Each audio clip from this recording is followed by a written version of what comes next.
തൃശൂർ വരന്തരപ്പള്ളി മാട്ടുമലയിൽ ഗർഭിണിയായ യുവതിയെ ഭർത്തൃവീട്ടിൽ തീ കൊളുത്തി മരിച്ച നിലയിൽ കണ്ടെത്തി.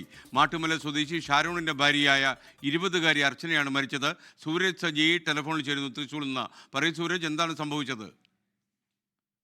4 മണിയോടുകൂടിയാണ് ഈ ഗർഭിണിയായ യുവതിയെ ഭർത്തൃവീട്ടിൽ തീ കൊളുത്തി മരിച്ച നിലയിൽ കണ്ടെത്തുന്നത്. വൈകുന്നേരം വീടിന് പുറകിലെ കോൺക്രീറ്റ് കാനയിലാണ് ഈ മൃതദേഹം കണ്ടെത്തിയത്. വീടിനുള്ളിൽ വെച്ച് തീ കൊളുത്തിയ ശേഷം പുറത്തേക്ക് ഓടിയതാകാം എന്നുള്ളതാണ് നിലവിൽ ലഭിക്കുന്ന നിഗമനം. ഈ ഭർത്താവ് ഷാറൂണിന്റെ സഹോദരന്റെ മകൻ നഴ്സറിയിലാണ്. ഈ കുട്ടിയെ വിളിക്കുന്നതിന് വേണ്ടി ഷാറൂണിന്റെ അമ്മ ഈ നഴ്സറിയിലേക്ക് പോയിരിക്കുകയായിരുന്നു. അവർ തിരിച്ചു വരുമ്പോഴാണ് ഈ മരിച്ച നിലയിൽ അർച്ചനയെ കണ്ടെത്തുന്നത്. എന്തായാലും മൃതദേഹം നിലവിൽ ഇവിടെ നിന്ന് മാറ്റിയിട്ടില്ല.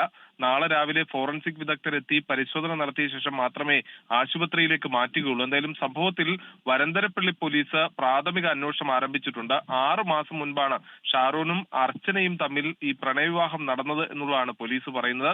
വീടിനകത്ത് വെച്ച് തീ കൊളുത്തി ആത്മഹത്യ ചെയ്തയാൾ പിന്നീട് ഈ തീ കൊളുത്തിയതിനു ശേഷം ഈ വാതിൽ തുറന്ന് പുറത്തേക്ക് ഓടുകയായിരുന്നു എന്നുള്ളതാണ് പോലീസ് കണ്ടെത്തിയിരിക്കുന്നത്. ഇപ്പോൾ മൃതദേഹം ഈ വീടിനോട് ചേർന്നുള്ള കോൺക്രീറ്റ് കാനയിൽ തന്നെ കിടക്കുകയാണ്. സ്കേൻ ലോകത്തെവിടെയായാലും ഏത് സമയത്തും 24 വാർത്തകളും ഓഗ്മെന്റഡ് റിയാലിറ്റി പാക്കേജുകളും എക്സ്പ്ലെയിനറുകളും വിശദമായി കാണാൻ ഞങ്ങളുടെ യൂട്യൂബ് ചാനൽ നിങ്ങൾക്ക് സബ്സ്ക്രൈബ് ചെയ്യാം.